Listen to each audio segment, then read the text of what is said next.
This is the Morning Drive Podcast from Double T 97.3, presented by Cantex Roofing and Construction. I'm Mike Hebert, owner of Cantex Roofing and Construction. Every day is game day, and we'll get it right when it comes to your roofing, construction, windows, and mirrors. Call Cantex Roofing and Construction today. Together, we are one serving you. And I got an issue. We'll also talk some Red Raider football, even though it's bye week. There's plenty to cuss and discuss. 6:45, it's the Stay in Sports History. A lucky local winning word. Somebody's going to win some cash today from Double T 97.3 and the home zone. So why not make it you? All you have to do is go to doublet973.com to get signed up. The Morning Drive on Double T 97.3. All right, quick question for you two guys, since the Silver Slugger stuff came out. Would you rather win a Silver Slugger award or a Gold Glove? Me personally, I think the Silver Slugger award, which means you're really good at hitting, would ultimately earn you more money than being a Gold Glove winner. Gold Glove winners, I think, get more respect, but Silver Slugger earns you more money. Wow, I'm surprised. I thought you would be like hands down Gold Glove, and Jeff's contemplating here. No, I agree with everything Jamie just said. That the Silver Slugger gets you a bigger paycheck because the home runs, the doubles, the extra base hits, all of that. That's what drives that. But There's plenty of Gold Glove players that were mediocre hitters that went by the wayside. Yeah, and you don't. When you talk about a player, you don't bring up their Silver Slugger awards unless it's Silver Slugger award season. Like, you're not talking about Frank Thomas being a Silver Slugger. You talk about Ozzie Smith and Pudge Rodriguez winning Gold Gloves, plural. As I said, it brings more honor to win a Gold Glove. I'd rather have the glove. Yeah, You'd rather have the glove. I'd rather have the glove. Okay. Yeah. Of all the people you know, Chuck, I might be the least motivated by money you've ever met. Okay. Which is why I work in radio. It works out well. I think the Gold Glove is more prestigious.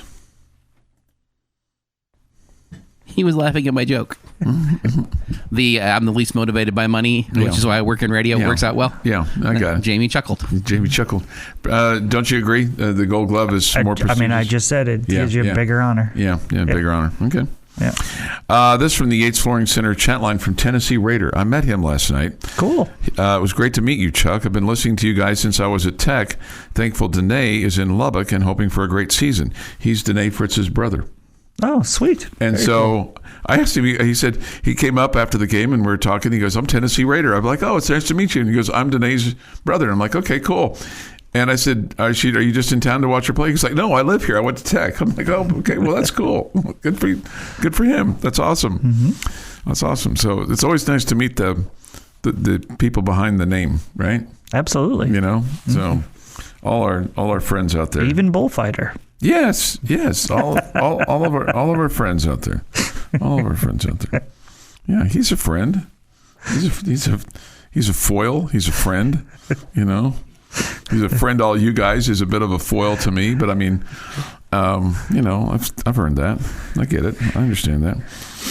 But I'm grateful for Bullfighter and his note taking and being he's thoroughly entertaining. The secretary of our little show here and radio stations. How about this for Brett Venables? This is from the University of Oklahoma president and athletics director. This is not from the BMDs, the big money donors. Okay, he gets a quote vote of confidence after the school's Board of Regents meeting. Sooners are 5-5. And 1-5 in league play in their first year in the SEC. They may not make a bowl, Jamie. Venables in his third season, 21-15, so it's not gone swimmingly for him. The university president, Joseph Harris, says this: we all get emotional during the course of a season. What's unwavering is the commitment to him. This is a new era for us, but it's also a new era for college athletics, and that's going to be a lot of adjustment, and there's going to be a lot that takes place. As far as my commitment to Coach Venables, it's 100%. Now get this. That's an interesting comment. Yes. As far as my commitment? Yes. I completely agree. Very telling comment. Yes. That means that I think you're going to have a new president and a new football coach. is what that sounds like to me. I don't know about the president, but it sounds like you're going to have a new football coach. Oklahoma has a bye this week. They'll host number 10 Alabama and close out the regular year at number 22 LSU. I do not think they're going to make a bowl. They're going to finish 5-7, and Brett Venables is going to get fired because they're not going to allow that at Oklahoma. It's interesting because they're going to obviously reap the benefits of being in the SEC with the SEC money, and ultimately probably in the long run it's going to be good for them. But in the short term, I don't know that they were as well prepared for this as Texas was. Yeah. And so it's difficult, and you get what he's saying about things changing, and it's a new era for Oklahoma, and they're taking a big step forward. All of that, I understand the kind of the point that he's trying to get to there, but I don't know. Oklahoma folks have higher expectations, way higher than what what we're seeing from them right now, and them missing a bowl game would probably, I feel like, push him over the top. I mean, it hasn't been pretty the first couple of years. No, yeah, not at all. It's not been great. So I will be surprised if he keeps his job. Yeah. Feels like in the SEC, that school with their commitment to that football program, there'd be a lot of high-profile coaches that would like that job. Yeah. Then again, you would have thought there would have been when they went after Venables. They've already fired their offensive coordinator, Seth Luttrell. He was fired last month after a loss to South Carolina. So, they've already tried to make one change, and so. Yeah. And then of course, they were really hurt by Dylan Gabriel leaving them. Yes. At the same time, it's like how do I say this delicately? It's like if you're dating a married woman and then she leaves her husband for you, and then you're shocked that she's cheating on you later on when you marry her. Yeah, right. Okay, yeah. You stole Dylan Gabriel from somebody else, and then somebody else stole him from you. So you kind of, he was really only yours for a year anyway. I love that analogy. That's really good. That's really, you've been around me too much, I feel, for you to come up with that. Well, that was really good. Transferred there for a year, and then, oh, man. And he's playing great, Gabriel is. Yeah, and the way, Sooners could really use him. Oh, by the way, Oregon is ranked number 1 in the top 25. And he's a big part of it. No question about it. Your daily dose of sports and fun. This is the Morning Drive Podcast from Double T 97.3, presented by Cantex Roofing and Construction. Today is Wednesday, November the 13th, 2024. Time for This Day in Sports History. Here is Jeff McGuire. Today is a big day. Oh, we will find out why later. But it is a big day, so I'm warning you ahead of time. Big day. 1900, the Baltimore Orioles, now known as the New York Yankees, enter baseball's American League. Craziest thing, right? That the Baltimore Orioles are now the New York Yankees? Yes. 1958. New York City Mayor Robert Wagner announces plans to begin a new baseball league called the Continental League to fill the void created by the city's Giants and Dodgers moving to the West Coast. That worked out. Right? We talk all the time about the Continental, but no, we don't. We don't. 1976, in an icy snowstorm, Rodney Allison runs for 2 touchdowns, and Larry Isaacs has one as number 5 Texas Tech rises to 8-0, beating SMU 34-7. Woohoo! I like the sound of 8-0. Yeah. I like the sound of number 5. Icy snowstorm's not bad. And we can pass on that part. 1985, Dwight Gooden is the youngest 20-game winner in Major League Baseball. He wins the Cy Young Award. 1992, Riddick Bowe wins the undisputed World Heavyweight Boxing crown with a unanimous points decision over Evander Holyfield in Las Vegas. First of their 3 meetings. We just don't hear much about boxing anymore, do we? Big fight this weekend. Okay, well, I haven't heard anything about it. Oh, you have. It's the Mike Tyson fight. Oh, who cares? Is it boxing or is it MMA? What are they doing? What does this Paul fella do? It's boxing. It's straight up boxing? This is straight up boxing this Okay. weekend. 2015.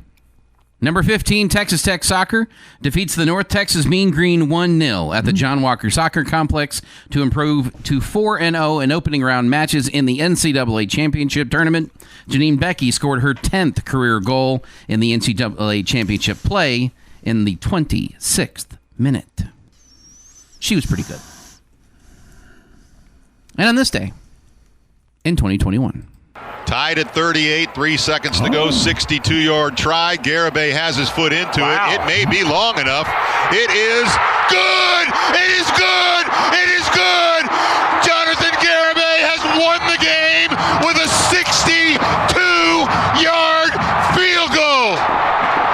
Oh my God, can you believe that? Woo! Yeah, baby! That ball came off his foot like a rocket. Wow! Good stuff right there. Boy, it sure done, did. gentlemen. It sure did come off like a rocket. Man alive. Happy National Indian Pudding Day. This is a Native American dish. It's Guardian pudding, Jeff. Well, no, they probably be That Native was funny. American. Very good, would be Jamie. the- That was really funny. I had to think about that for just a second, but then I got it. It's made from milk, butter, yellow cornmeal, flour, salt, molasses, eggs, granulated sugar, cinnamon, nutmeg, golden raisins, and optionally whipped cream or vanilla frozen treat. Can I ask a question? You are absolutely allowed to ask a question. What is a golden raisin? It's a yellow raisin instead of a purple one. I guess with the way to, or dark colored one. It's the different grape that makes them. All right. Happy birthday to Jimmy Kimmel, who's 57. Whoopi Goldberg, 69. Gerard Butler is 55. Meta World Peace, 45. Greg Abbott, 67. And Michael Brewer is 32. Michael Brewer, Michael Brewer, the quarterback? Michael Brewer, the quarterback that played here in Virginia Tech, yes. Wow. 32. And on this day, 1974, 28-year-old Karen Silkwood is killed in a car accident near Crescent, Oklahoma, north of Oklahoma City. Silkwood worked as a technician at the plutonium plant operated by the Kerr-McGee Corporation and had been critical of the plant's health and safety procedures. Police were summoned to the scene of the accident along Oklahoma State Highway 74. Silkwood had somehow crashed into a concrete culvert. She was dead by the time the police had arrived. An autopsy revealed that she had taken a large dose of Quaaludes before she died, which would likely have made her doze off at the wheel. However, accident investigators found skid marks and a suspicious dent in the Honda's rear bumper, indicating that a second car had forced Silkwood off the road. That is this day in sports history. All right, time for our lucky local winning word today. All you have to do is go to WT973.com and enter this lucky local winning word, and you could win some money from WT973 in the home zone, making your house a home. Okay? The word today is slash. Like Cordell Stewart. Oh, yeah, there you go. Slash. There you go. Slash. S-L-A-S-H. Slash. They slashed through the lane and scored. Okay? I think we have been having basketball terms, so that's probably what I would go with. Yeah. Unfortunately, Destiny Hooks slashed the Lady Raider defense last night and penetrated the paint too often for comfort. Okay? Slash. S-L-A-S-H. That is your lucky local winning word of the day. And somebody asks, Chuck, the Lady Raiders last night struggled underneath the rim against a team that was overall shorter than us. What is the fix here? That's a great question. That is a great question. I don't know. Maya Pete's going to be part of that, but because when she did get to play last night, Jamie. Yep. And got to score a couple points, and you could see that she certainly can be a presence inside. And so, now it's just seeing how much she's going to be able to play. Getting up and down the floor, especially at that pace. Achol Magat did not play at all last night, and at that pace, she'd probably be good several times up and down the floor. But I mean, they were getting up and down the floor at a pretty frenetic pace last night. So it's harder for the bigs, so to speak, to move up and down the floor and be in position at the pace that they were playing last night. So I'm sure that's something that will be discussed over there at the Womble today. It's like, okay, this happened to us last night. How are we going to fix this moving forward? Who's going to step up? Who's going to be in the paint? And one person that did, I mean, it doesn't necessarily show up in the box score because she had 28 points, but one of your toughest guards is Logan Johnson. I mean, she is not afraid to mix it up with anybody, and she's strong and she's fast and she can get to the spot. Yeah, she's definitely a spark plug. I really like her aggression off the bench. Yeah. Somebody brings up Slash from Guns N' Roses. Yeah. Oh, yeah. That would have been great to have a little Guns N' Roses music right there. Great hairstyle as well. Yeah. Robert says, pay-per-view killed boxing. A select few watched, not everyone got to watch. Boxing became an elitist sport. No, I think it's just the brutal nature of boxing just became distasteful. I'm not an MMA guy. I don't care for it at all. I don't like all the blood. I agree with Chuck on that. I think the brutal nature of it is turned people off. Yeah. The lack of American heavyweight / super heavyweight contenders also played a huge factor. Oscar De La Hoya was great. He was fun to watch. Floyd Mayweather, everybody hates. And maybe some of the characters involved were pretty terrible human beings. But and so nobody really to root for. There's that. The U.S. has always been about the super heavyweight category. Yeah. At any rate, it was. There was a time when it was pretty cool, but it seems like it's lost its luster by a big margin. 6:54 this morning here on the Morning Drive. Thoughts, comments, your reactions to things. Your what's kind of in your craw this morning? If you want to get it out of there, you certainly can.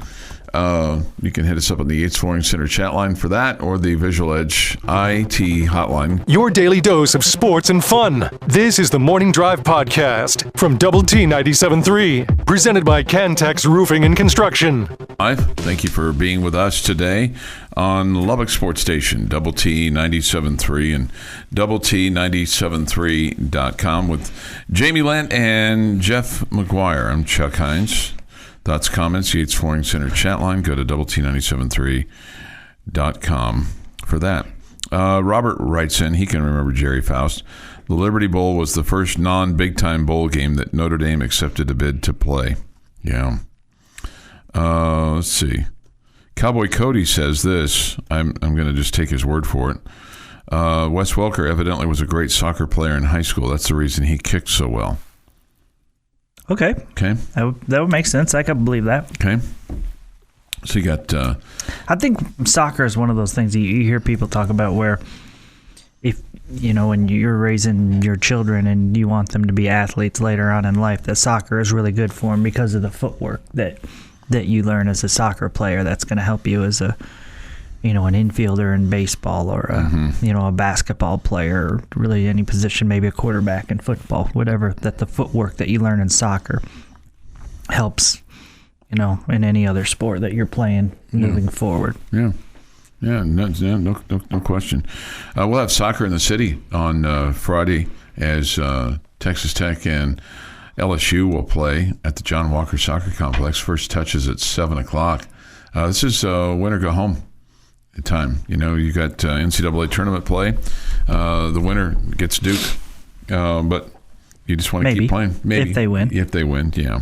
I mean, they're gonna win. You would think they will. Yeah, they're gonna win. It's not just can't just roll the ball out there, but I mean, you got to play the full time, all that kind of stuff. But for the most part, I think that's the case. All right, here was my college football thing for you.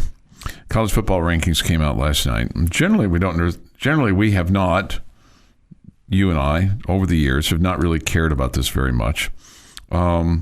But the difference is going to be kind of how it's going to be. This is going to be different moving forward, just because, of the ramifications of, playing in the college football playoff. And now it's more than just 4 teams. And, and now you've got a little wrinkle there. So the latest one comes out.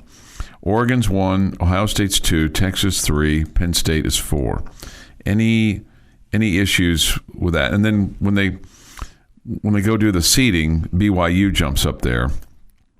So that's kind of the weird stuff, is how this all goes. Because at this point, if it were today, Georgia is out and Boise State is in, and that's really my issue. It's silly. Yeah. I mean, is there anybody out there who thinks that Boise State is better than Georgia? Maybe the Boise State people. That'd be it. Okay. Yeah. And even they would be like, yeah, well, we get kind of a benefit here. Georgia has 2 losses, and they are to Alabama and Ole Miss. It just, I don't know. I don't like the automatic bid for, the non-Power 5's best team. I mean, if they're the top 12, put them in there, let them have at it. But they're currently not. So, I mean, that just drives me nuts. Or even you're probably looking at, I guess they're technically ranked right in front of SMU and A&M, but I would imagine those teams are frustrated about it too. I would think so. Yeah, especially SMU. So, as it would go right now, Oregon would be 1 for the Big Ten, Texas 2 for the SEC, then BYU for the Big 12, and Miami for the ACC. Those teams would get first round byes. And then the first round matchups would look like this: number 12 Boise State at number 5 Ohio State. Feels like that's an easy matchup for Ohio State, and it just feels like that's unfair to, maybe Penn State that has to host number 11 Ole Miss. Alabama goes at number 7 Indiana. Got to feel like that Alabama would be favored in that game, don't you? Man, normally yes, and they probably still would be, but that's a really good Indiana team. Mm-hmm. And then number 9 Notre Dame is at Tennessee. It's a fun matchup. Yeah, and so then the issue is going to be, the question is going to be, is these 4 teams that had a week off, does the quote bye week come at a good time for those 4 teams? Do they handle it well? Yeah, yeah. It's a challenge for those coaching staffs, just like we've talked about here. I mean, how much time do you spend giving them rest and getting their bodies ready to go, but at the same time keeping them sharp and all the above? Sure. Well, this is a stupid question. Would you like the automatic bid if it went to Texas Tech? Well, it doesn't matter, because Texas Tech's not a non-Power 5 team. It's not even in play, because you're a Power 4 team. You're in the Big 12. If you win the Big 12, you're going to go into the college football playoff. Them's the rules. What I don't like is, I don't like this, how they've handled this, non-Power 5 team gets the number 12 seed regardless of what, somebody like Georgia looks like. Yeah, it doesn't have to be the 12 seed. They can be wherever they're good enough. Yeah, right? Yeah. Right. And truly, it's not, the Big 12 isn't guaranteed one of those top 4 spots. It's, somebody on the chat line corrected me yesterday, and I think it's a really good point, in that it is the top 4 conference champs. And so if Boise State was a higher ranked conference champ than BYU, they would get the 4 seed and not BYU. Yeah. Yeah, which seems very unlikely. Sure. But it feels like it's almost a guarantee for the Big 12 to get that first round bye, but not completely a guarantee. Yeah, so Boise State in this case, they're ranked 13th by the committee at this point in time. They would be included in the 12-team playoff as the 5th highest-rated conference champion from the Mountain West.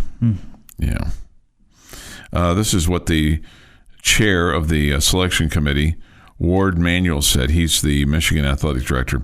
All I can say is there's lots of games left to play in the season, with 3 weeks and a conference championship in 4 weeks from now. There's a lot of ball to be played, Jamie, Every team in America is going to realize what I'm saying when the best thing that people can continue to do is win.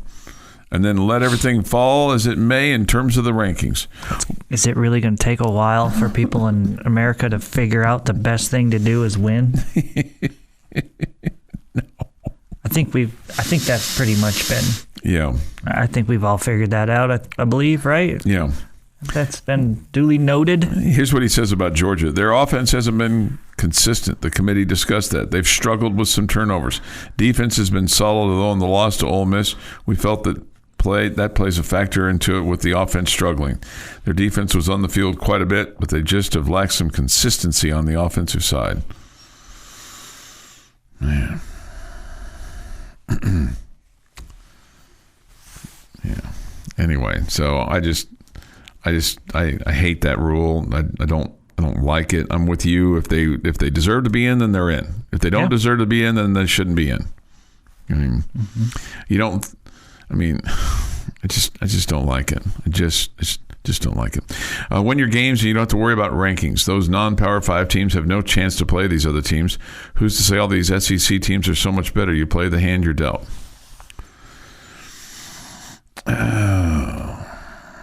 Can't say themselves the rules, but complain about Boise getting in. Them's the rules. I'm not really sure what that meant. Do you guys hate the movie Hoosiers? No, I don't. Your take leaves out any hope for another Hoosier story. That's basketball. This is football. It's interesting. Yeah. I mean, basketball has 68 teams. I mean, you could make a case, or could have made a case. I mean, there's 32 automatic bids, and then there's 36, at-large bids. There's just not that. There's not that many in college football. You're not putting the best 12 teams out there. Yeah. If you leave Georgia out, that's a big miss, in my opinion. My guess is that somebody else will be out before Georgia's out.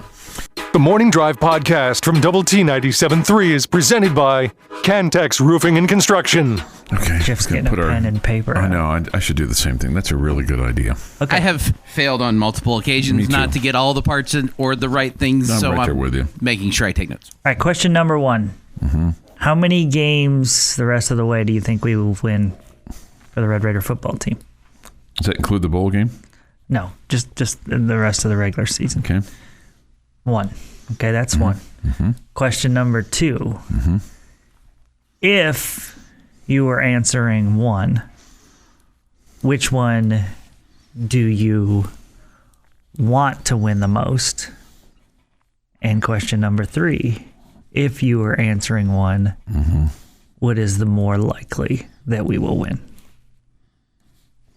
Mm-hmm. I feel like there's going to be different answers on all 3 of this thing. Which one more likely? Okay, I took notes as well as Jeff did, so we should be able to answer this succinctly. Okay. Okay. I think you're winning 1. So now that requires me to answer question number 2.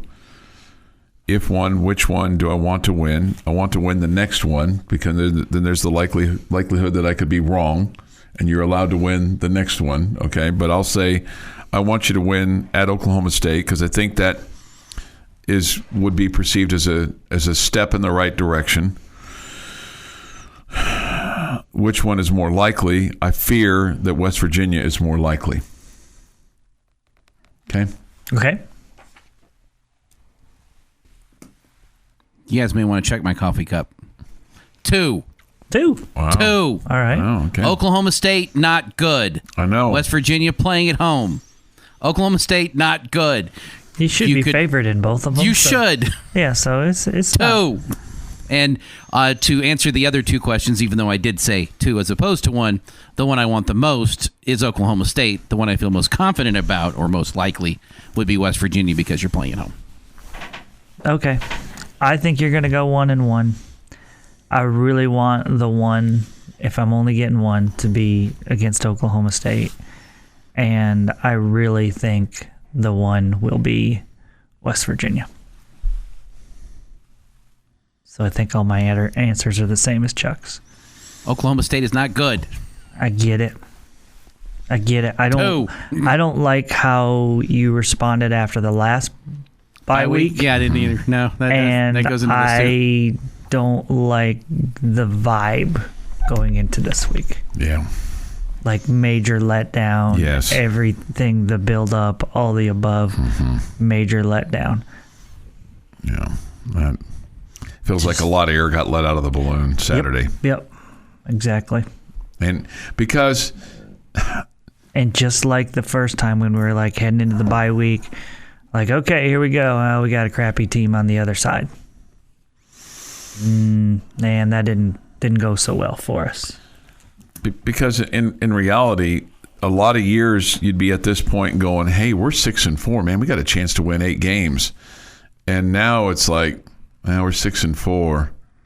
We could win 8 games, but it still feels like if you win 8 games, even though that's a step in the right direction, and you would have 6 conference wins, and there'd be a lot to feel good about. I fear that you would be feeling more about the missed opportunity than the progress that you made.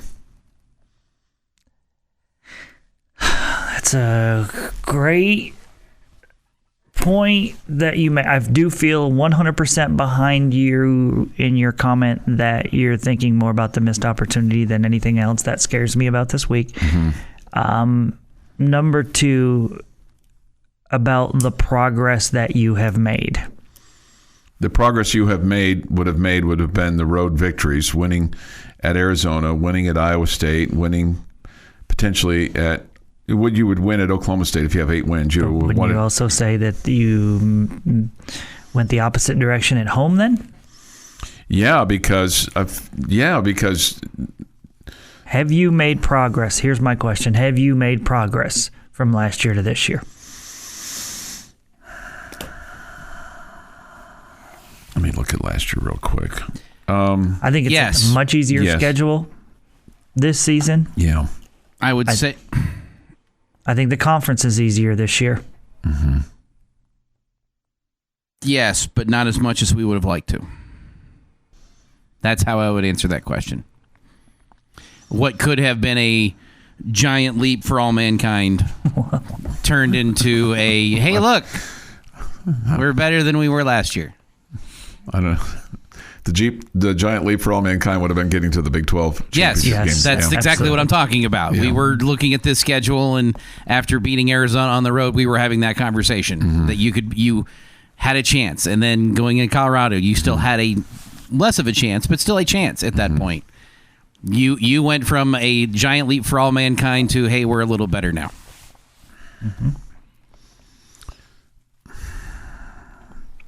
Somebody says this: if we went out with a bowl victory, I think that gets the bad taste of this year out. It will bring the fans back together. I don't know that the fans are disjointed. I don't think the fan base is split. I think the fan base is disappointed, but I don't think they're split. Do you? Do you think they're split? I don't think it's a 50-50 split, but I think there are plenty of people in the Texas Tech fan base right now that are out on this coaching staff. 75-25 is where I'd put that. Yeah. 75-25? Yeah. I might go a little bit higher, more like 80-20. Okay. Yeah. Don't you think a lot of coaches would live with 80-20? Maybe so. I think a lot of coaches would. I think a lot of athletic departments would live with 80-20. There's always going to be a certain percentage that are disgruntled. Okay, there's always going to be. Yeah, now that you say it like that, it makes me feel like it's lower then. Okay. Maybe I'd go 70-30 then. Okay. Yeah. Chuck's a big fan of 70-30. Yeah, I'm a 70-30 guy. Let's see. We go 3-0. We blow both of these teams out. That's from Robert. And then he's thinking of winning the bowl game. And it's possible. I agree with the point. If you win the next 3 and you end up, 9-4, that'll feel like a really good year. I will feel like that's progress. Syntax Hank says this: we haven't made progress. We're treading water. Well, I mean, this is familiar water that we're treading. I mean, no matter who the coach has been over the last 30 years. But it's treading water. If it's familiar, it's treading water. Yeah. And let's also not forget, not so long ago, we weren't winning 5 games. That happened once. that we didn't win 5 one time. Yeah. We're more likely to win 6 or 7. That was shark-infested waters. We weren't treading. We were paddling away as quickly as we could. This is the Morning Drive Podcast from Double T 97.3, presented by Cantex Roofing and Construction. Jamie Lent and Jeff McGuire. I'm Chuck Heinz. This thought we'd have a moment of peacefulness there, Jamie. It's a good song. Yeah, just a moment of peacefulness. We'll have Red Raider basketball in the air for you tonight. They take on Wyoming. Coach Grant McCasland was asked this question. I think this is the question, those that have followed this team and understand what's out there and what's not out there. This is the big question. When is Elijah Hawkins and Christian Anderson going to be available to play, both dealing with injuries? Coach McCasland was asked about Darion Williams possibly playing point forward, and then when Hawkins and Anderson are scheduled to return. I think the role he's playing right now won't be all that much different. And the biggest thing is just those guys, I think in transition, it opens up the floor a little bit more for them to be more effective. But in the half court, we've been involving him in a lot of different ways. And if you look at some of his assists, they've come from us putting him closer to the rim on some dribble down opportunities. So I think he'll get utilized. I mean, the more you move him around, he's such a mismatch. You can put him anywhere. You can put him in the middle of the floor on a ball screen. You put him on the side. You can put him in the block. He's really been efficient, and he's got a great ability to see all 5 guys defensively, and that's difficult to teach, and that's why we'll continue to involve him in just about every possession he's on the floor. Well, I couldn't agree with Coach McCasland more. It just feels like the ball needs to be going through him every trip down the floor. I couldn't be more impressed with just the maturation of his game. He's just, last year, early on in the season, okay, solid player, nothing special. And then he becomes pretty much your go-to scorer down the stretch there when you really needed some offense. And now he's become this facilitator without having your top 2 point guards available. And I think he's doing a great job of that. And how many guys would be willing to say, okay, well, I'll do that instead of score? Yeah. Okay. And I don't know that a lot of them would.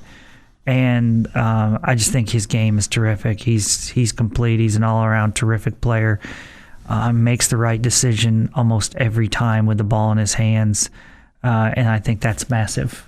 Guys who can make the right decision. And just a really good team player. So I'm thoroughly enjoying what his game has become, fully well knowing that on any given day he can go off and get you 25. But right now, him doing what he's doing, kind of running the show for the team, is huge. He has 19 of the team's 32 assists for the first 2 games. So, and just 4 turnovers. So he's obviously got the ball in his hands quite a bit, and he's taking care of the basketball as well. So that's good news. And he's shooting at about a 35% clip, and he's playing about 33 minutes a game. So your top 4 guys are playing a lot of minutes. Kerwin Walton's at 35 minutes a game so far. Chance McMillan, 36.5. Kevin Overton at 31. Darion Williams at 32. And then after that, it's JT Toppin at 25 and Cambridge at 20, and then Frederico at 16.6. So, you got your top 4 players are all in the 30s, Jamie. That's a pretty heavy load. Well, again, you're missing 2 important guys. No doubt. But I would also say that early on in the season, coach is trying to figure out what exactly he has with those guys, and he's trying to get their chemistry together. So he basically is wanting those guys to play together so they can build that chemistry and rapport and confidence in each other and knowing what each other is doing. So he's going to play those guys maybe more right now than he would at other times during the year, even though the games aren't super close. He has Wyoming coming in tonight to face his team, and he addressed his concerns about the Wyoming Cowboys. Well, Coach Wicks is really a great game planner. I think he proved last year at Green Bay he knows how to win games in a short amount of time, and he's got a knack for finding a way with the roster that he has, and they've got talent. I mean, they've got a good team. I think their inside play has shown to be difficult to defend, and they've got a good plan, and then taking away perimeter threes. And then that end of the clock, how well do you guard somebody one-on-one when they do get in the paint, when they drive it in there? How well can we maintain physicality without fouling? And then I think their defense has been really solid. They've been physical, and how well do we handle the ball without turning it over? That's Grant McCasland, and again, his team in action tonight as they take on Wyoming. So don't really have a timeline yet for Hawkins and Anderson. I'm guessing that, and obviously, I'm just guessing. I mean, you're trying to get them back before Big 12 play. Hopefully, they'll get a couple of games in the non-conference part of the season before you start Big 12 play. But I mean, that's going to be here before we know it. So just kind of keep that in the back of your pocket there a little bit, that you kind of go, okay, calendar's moving. They're, I'm sure, trying to get these guys going as best they can. I did see Jazz Henderson shooting last night, at the Bricks on Broadway event. He was on a scooter. He's still in a boot, but he was shooting one-legged last night. He made some shots. That was good, but he needs both of them to play on the floor. Okay. Glad to hear he made some shots. Well, no, there's expectations there. Well, no, but with one foot in the air, the booted foot in the air, and the other foot, on the ground. He's made a couple shots like that. Not that he's going to do that in a game. He's not going to go out there with a boot on and see if he can play. So, kind of looking forward. Tech on Monday will play Arkansas Pine Bluff. And then they head to the Barclays Center in Brooklyn on Thursday and Friday of next week to play St. Joseph's, and then either Syracuse or Texas. Who would you rather see them play there? Whoever wins. I knew you were going to say that. I didn't know if you had you would like to see them play Syracuse just because you grew up watching them and you enjoyed the Jim Boeheim teams and all that kind of stuff. I hope they play each other in the championship. Syracuse and Texas Tech? And Texas Tech. Yeah. Okay. Because the other alternative is Texas. And then Tech will come back home on the 29th. That's the day after Thanksgiving, and face Northern Colorado. That's the game you were supposed to play A&M at home before the West Virginia game. And that got moved to Fort Worth. But the good news is it's going to be home and home moving forward. So all is not lost. It's just that was going to be a pretty cool evening and then day the next day with West Virginia coming to town. You'll have DePaul on the December the 4th, A&M on the 8th, and then Oral Roberts, Lamar before you get UCF on New Year's Eve. So it'll be I guess I've accelerated my calendar in my head in November for some reason. I don't know why, but today's only the 13th, but it feels like it's already late November in my brain. Okay. I don't know why, because I'm usually pretty good about kind of staying in the moment there. But anyway, I've kind of look at this and go, because last night I was like, a couple of weeks you'll be doing this, and no, it's 3 weeks you'll be doing this. Okay, so for whatever reason, my mind has moved forward tonight. Somebody says this tonight, Coach Linder versus his old team is very interesting. Yeah, that's why you're playing Wyoming, is because you have Jeff Linder as your assistant coach now, and as a result of that, you're playing Wyoming. kind of a little payback for stealing him off that staff. And he was the head coach. He had previously coached with Grant McCasland down in Midland, so it's not like they didn't know each other. They had a relationship from a previous time, including when they were at Midland for the 2005-2006 season. So they were 53-16 in 2 years when those two worked together at the junior college level. This has been the Morning Drive Podcast, presented by Cantex Roofing and Construction. Check out our library of Double T 97.3 podcasts at doublet97.3.com.